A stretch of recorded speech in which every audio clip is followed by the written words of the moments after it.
Hello guys, and thank you for tuning into my first solo run of Pokemon Platinum.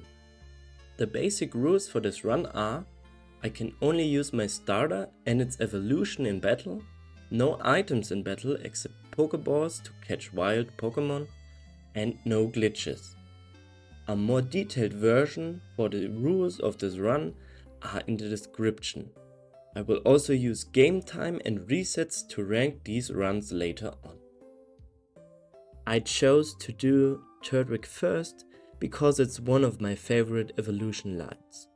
Pokemon Diamond was my first Pokemon game and Turtwig was my starter, so it has a special place in my heart.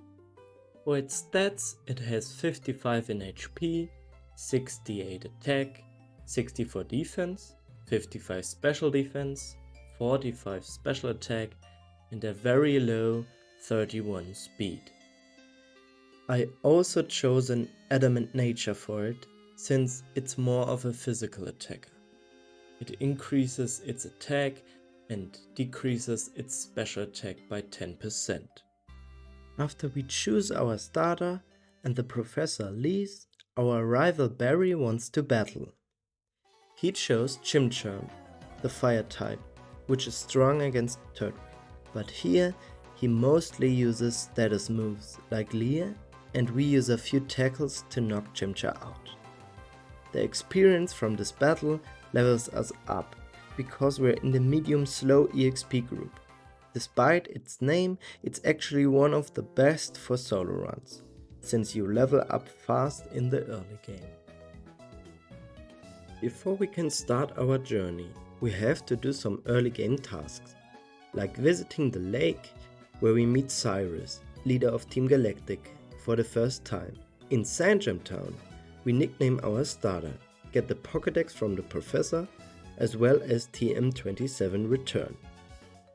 Then we need to go home, where we get the parcel from Barry's mom,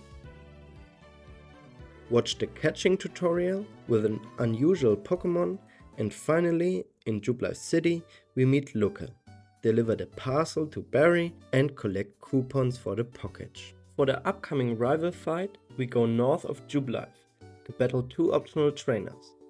I taught Turtwig Return, and at level 9 it learns Absorb. But our goal is level 10 to outspeed the rival Starly. It likes to lower attack using Growl, so getting a hit in before that happens makes this fight much more consistent. At level 10 we also do more damage, so we can two-shot it using Return. On Chimchar I get a lucky critical hit, which bypasses stat changes like Growl. And with that, we get our second win against Barry. After receiving the HM for Rock Smash, we enter Orberg City, where a guy leads us to the gym, but for now we can't enter. You can catch a Machop on Route 207 and trade it with an NPC for Abra, which knows Teleport. Teleport can be used on the overworld to bring you to the last visited Pokemon Center. Then we go to Orberg Cave, where we find an Onix, which gives good EXP and brings us to level 13, where we learn Razor Leaf. We also fight a few trainers here for easy EXP and tell the gym leader Roark that he has a job to do. In the gym, we fight the two trainers and hit level 15. And now it's time for our first gym battle. But honestly, this fight is not challenging for our grass type. We one-shot Geodude and Onix goes down to a critical hit. Cranidos is last, but it is also a one-shot, and with that we get our first badge, the Coal Badge. Then we use Teleport to go back to Jubilife City. There we can buy our first repels and some healing items.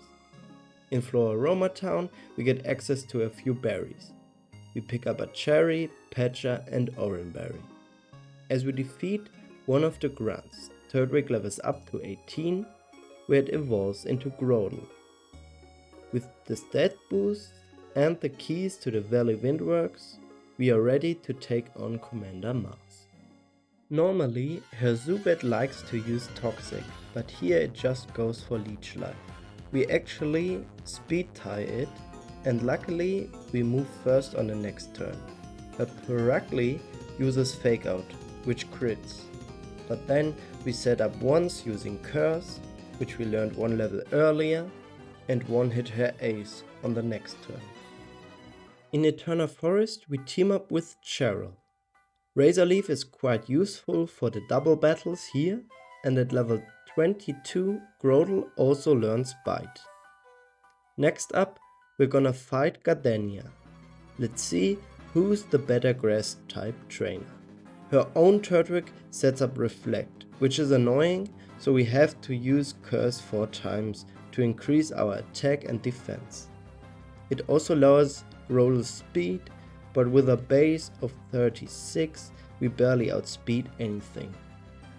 But with +4 attack we one hit all her Pokemon for an easy forest badge. As we meet Cyrus again, I wanna talk about how good Turtwig is. I was watching a speedrun of Platinum earlier and we're actually ahead of its time. I have made a few modifications to the game, like fast text boxes. Again, all of those are in the description, but Turtwig is doing fantastic. That being said, I also did well over 10 runs using it, and it took some time to come up with the strategies you'll see later on. I also wanted it to be good, since it's one of my favorite Pokemon. So I wanna ask, which Pokemon are your favorite? Maybe I'm gonna run one of them next. Okay, back to the run, where we have to battle another Galactic Commander. Jupiter also has a Zubat. I use Curse once and knock it out, while it hits 2 wing attacks. Her Ace Skuntank knows Night Slash, with a high critical hit ratio. If it crits, it's gonna knock Grotle out. We barely survive and knock it out using 3 returns. I usually have to reset here once or twice, but this time we make it on our first attempt. Afterwards, we get an egg from Cynthia and the bike from the shop owner. On the route to Hardhome City we fight a few hikers, pick up our first rare candy and meet Dawn. In Mount Cornet we also stumble upon Cyrus once more. In Hardhome City we deposit our Pokemon to avoid a double battle later. We pick up the item Shell Bell, which recovers a bit of health when we deal damage. Then, surprisingly, our mom is at the contest hall, giving us a tuxedo for the contest. Fantina, the ghost type gym leader, is also here, so we need to remind her that she needs to be at the gym. There, we fight one less to bring us to level 28, a damage rounding threshold. Basically, at levels ending with 0, 3, 5 or 8, you do a bit more damage, due to your level playing a role in damage calculation. For the fight with Fantina, I haven't picked up Substitute at the old chateau. It would prevent a few resets here, since we get burned twice, and against Miss Mages we hit ourselves twice in Confusion and get crit by a massive Shadow Ball. On our winning attempt, I choose Bite, flinching the Dusker. Then I have a free turn to use Curse, because Fantina uses a Super Potion. Against the Miss Mages, we hit ourselves once and miss the one-hit KO. Fantina uses one more Super Potion. We snap out of Confusion and we get the range. Finally, her Haunter could put us to sleep, but it uses Shadow Claw and we knock it out. So we defeat Fantina and get the Relic Badge for our troubles. Immediately after this, our rival challenges us again. His Starly has evolved to Staravia and has the new ability Intimidate, which lowers our attack, so we have to use Curse while it uses Double Team. We miss too many times and it gets a critical hit, but we survive. His Chimchar also evolved and it also crits us using Flame Wheel for another reset.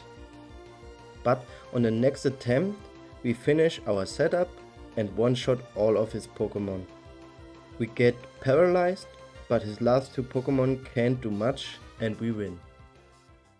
We skip past Solation Town and the ruins and pick up another hidden rare candy, and I decide to use the 2 we have to evolve our Grotle into Torterra. This increases all of our base stats by 20 and it also gives us a secondary ground typing. and we learn Earthquake as well. We pick up a few healing items at the cafe, and skipping past the next route, we get to Veilstone City. In the department store, we can buy max repels, and more importantly the TMs for Natural Gift and Light Screen. More on those later. Before the gym, we have a quick talk with Dawn, who lost her Pokédex, and Crasher Wake, another gym leader not doing his job. Maylene is next, but with the high base power of Earthquake and our high defense, her fighting types don't stand a chance.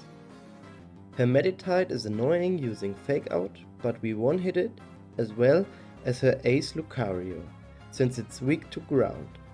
The only one who survives a hit is her Machoke, but it can't do much damage. And we get the Cobble badge, as well as the ability to use Flood. We have to help Dawn get her Pokédex back from Team Galactic. As always, Luca is too late to help out, but we get access to Fly, and can continue our way to Pistoria City. There, we have another rival battle against Barry, but aside from getting burned, this fight basically plays out the same as the last. I defeat one more optional trainer in the gym to reach level 39, where Torterra learns Synthesis, and with that, we're ready to fight Crasher Wake. First, his Gyarados intimidates us, decreasing our attack, so we have to set up with Curse and heal in between using Synthesis. This also lowers the damage from Waterfall, so it switches to Brine, but we knock it out with Return. We survive a 4 times super effective Ice Fang from Floatzel, but Torterra gets frozen and faints after not thawing out for a few turns. On our next attempt we knock out Floatzel without getting frozen, and he sends out his last Pokemon, Quagsire. It uses Water Pulse, doing very little damage, and it goes down. We win and get the Fan badge to use Surf outside of battle. Team Galactic blows up the Great Marsh. We need to follow the Grunt, and after we defeat him, Cynthia wants us to cure the headaches of the Golduck at Route 210 and gives us the secret potion. Not sure if this is the right time, but sure. After they leave, Cynthia gives us the old charm to give to her grandmother. Well, we don't have anything better to do, so I guess. On Route 210 there is heavy fog, and you could use defog to blow it away, but the HM for it is in the Solation Ruins. The fog makes it hard to see, but also gives a 40% debuff to accuracy. But we make it through to Celestic Town, meet Cynthia's grandmother, defeat the Grunt in front of the ruins, and inside Cyrus wants to destroy the paintings, so we have to battle the leader of Team Galactic. Cyrus sends out Sneasel, which outspeeds and hits a massive Ice Punch, which is 4 times super effective, as we one-hit it in return using Earthquake. Against his Golbat I need to constantly heal, while I set up 2 curses. Aircutter also has a high critical hit rate, but it doesn't get one, and we knock it out with Return. His Murkrow doesn't even use Drill Peck, because of our defense, and we knock it out for a first attempt victory against Cyrus. We get Surf from the Elder, and can progress west of Jubilife City, where we find another rare candy. On the bridge in Canalave City I run into Barry again. By this time his Pokemon have evolved and he also has a Heracross. But our strategy hasn't changed much. We set up and can even heal and one-shot his whole team. In the gym I have a close call against one of the ace trainers, who has a Scissor. Then Torterra levels up to 45 and it learns Crunch. And now we can challenge the Steel-type gym leader Byron. But like his son Roark, he can't do much to Torterra. We use Curse once and take a Flash Cannon from Magneton, but we one-shot it, as well as his Steelix and his Bastiodon, using Earthquake. Byron might be one of the worst gym leaders, especially if you have a ground-type move, so we defeat him easily for the Mine Badge. While we have a meeting with the professor at the library, there's another explosion, this time at Lake Valor. There we fight the third commander, Saturn. His Golbat does decent damage using Windcutter, but we two-shot it with Return. His Bronzor goes down to 2 crunches and his Toxicroak is weak to Earthquake and we one-shot it. At Lake Verity we have to challenge Commander Mars. Her Golbat gets a critical hit twice using Air Cutter and Torterra goes down. On our second attempt we only get crit once and knock her Golbat out. Bronzor is no problem, but her Peracli brings us pretty low. But Earthquake is enough to secure our victory. With the Professor and Dawn saved, we can progress to Snowpoint City. On the way, we pick up the TM for Rock Polish, which doubles our speed, and the Soft Sand, as well as 4 rare candies.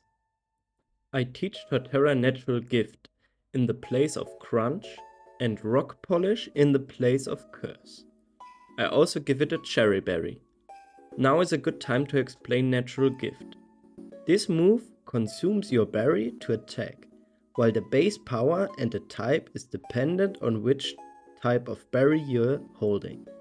In this case, the Cherry Berry gives us a 60 base power fire type move, and after using 4 rare candies to get to level 53, learning Giga Drain in the progress, we are ready for the 7th gym leader, Candice. Her ice types have 4 times effective damage against Torterra. We need to outspeed her Frostlass, so we use Rock Polish. And for some reason her Sneasel doesn't go for Ice Shard on the second turn. Her Obama Snow is a one-hit with Natural Gift, but it sets up Hail. In Hail, her Frostlass has a 20% chance to evade attacks, but we hit our Earthquake for the OHKO. But Giga Drain isn't enough for the Piloswine, and it uses 4 times effective Avalanche, and Torterra faints. In the second fight, her Sneasel uses Ice Shard twice, which is part of my strategy. We actually want to be at low health for our ability Overgrow to take effect. It increases our grass type moves power by 50%, and with that we can knock out her Piloswine and get the Icicle badge from Candice. After Barry loses to Jupiter at Lake Acuity and talking to him, we get access to the warehouse in Veilstone City. Luca opens the door for us and we find the Galactic Key. But before we can take on Team Galactic, we pick up the TM for Rock Slide in Mount Cornet, buy a few proteins in the department store, and pick up 1 more rare candy next to the Galactic building. In here we get to listen to a speech from Cyrus. But none of the grunts here seem to notice me. And then we confront the head of Team Galactic for the second time. His Sneasel outspeeds, dealing massive damage with Ice Punch, while I use Rock Polish. Earthquake one-hits the frail Ice type, and then we use Rock Slide for his Crobat, but it misses the KO range and Cyrus heals it. Our next Rock Slide is enough this time. Honchcrow is last. It also survives, but we get a lucky flinch on the next turn and barely win on our first try. He gives us the Master Ball and then we defeat Saturn again to free the Lake Guardians. At Mount Cornet, Luca talks to us one last time. We pick up 1 hidden rare candy and get into a double fight with Barry and the commanders.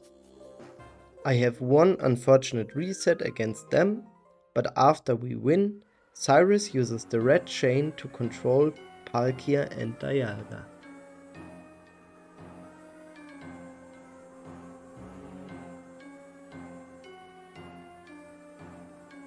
But Giratina pulls Cyrus into the Distortion World, where we use 2 rare candies to get to level 60 over a damage rounding threshold, and then Cyrus challenges us one last time. He has a Houndoom now, and its flamethrower deals massive damage, while I set up Rock Polish. I one-shot it as well as his Weavile and his Horned Crow. Crobat survives a Rock Slide once again, Cyrus heals, and Rock Slide hits twice for the KO. His Gyarados takes half from Rock Slide, and we take an Ice Fang. Our next attack misses and Torterra goes down.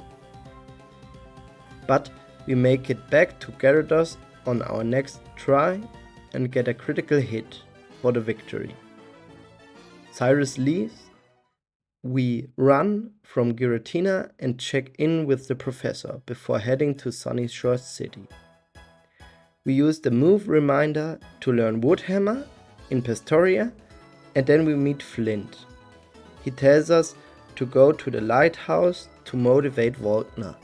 We do just that, and now we can battle the final gym leader of Sinnoh.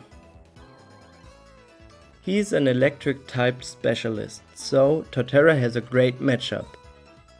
We outspeed all of his Pokémon after a Rock Polish, and Oko with super effective Earthquake. And with the Beacon Badge in our pockets, we make our way to the Pokémon League. On the way there, we catch a Tentacruel with the Master Ball and find 2 more rare candies. In Victory Road, we have to fight a gauntlet of Ace Trainers, but we make it out and into the Pokémon League.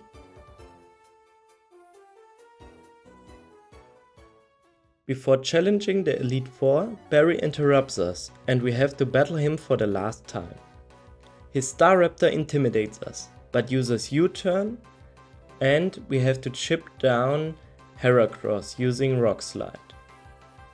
Then Staraptor comes back in and intimidates us again, but 2 Rock Slides are still enough to knock it out.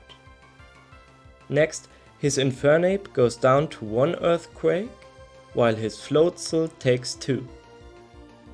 His Roserade goes down to 1 Earthquake as well, and last, his Snorlax goes down to a combination of Earthquake and Wood Hammer. Now on to the Elite Four. First is Aaron and his bug types. His Yanmega raises his evasion while I raise my speed. But Rock Slide still hits and 1 is enough. His Vespiquen and Scizor are 1 hits each and his Heracross comes out.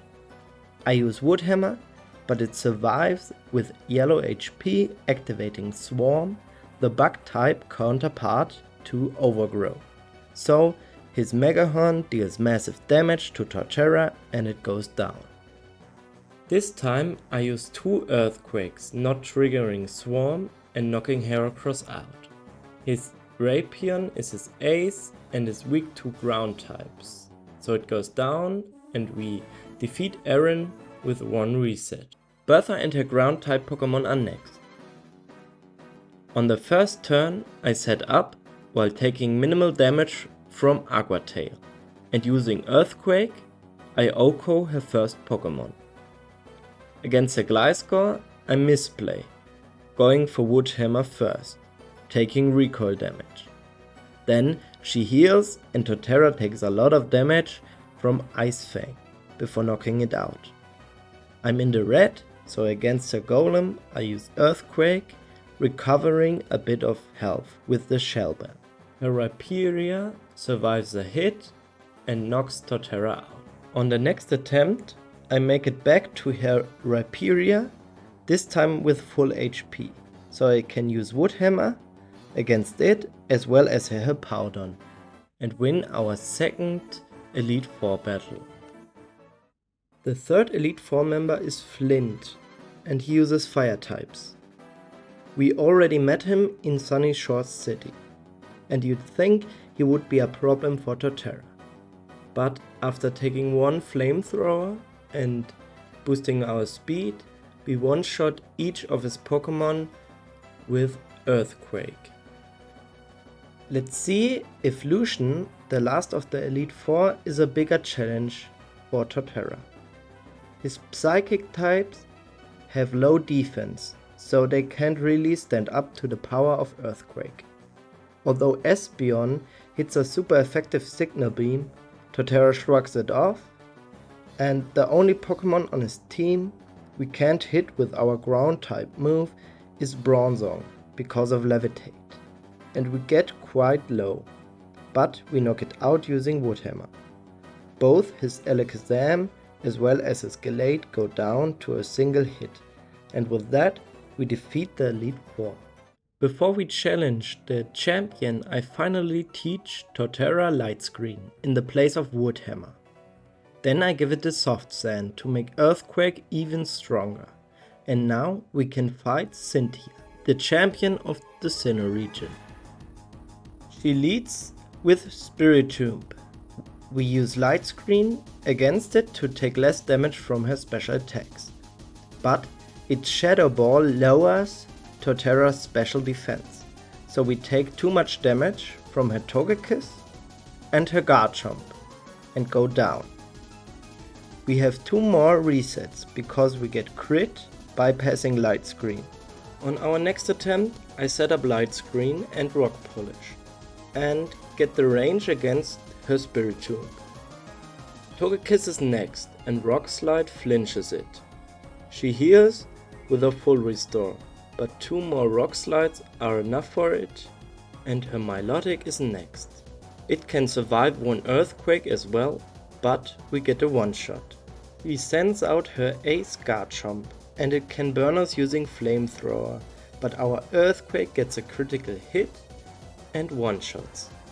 Her Lucario and her Roserade feint to Earthquake, and Cynthia admits defeat. We've done it. We're the new champion. Let's see what time we've got. Torterra was able to finish the game at level 72. And it took 4 hours and 12 minutes and 11 resets to beat the game. This is an incredible time, although I must admit it was also frustrating at times. Also, it was far from my first run.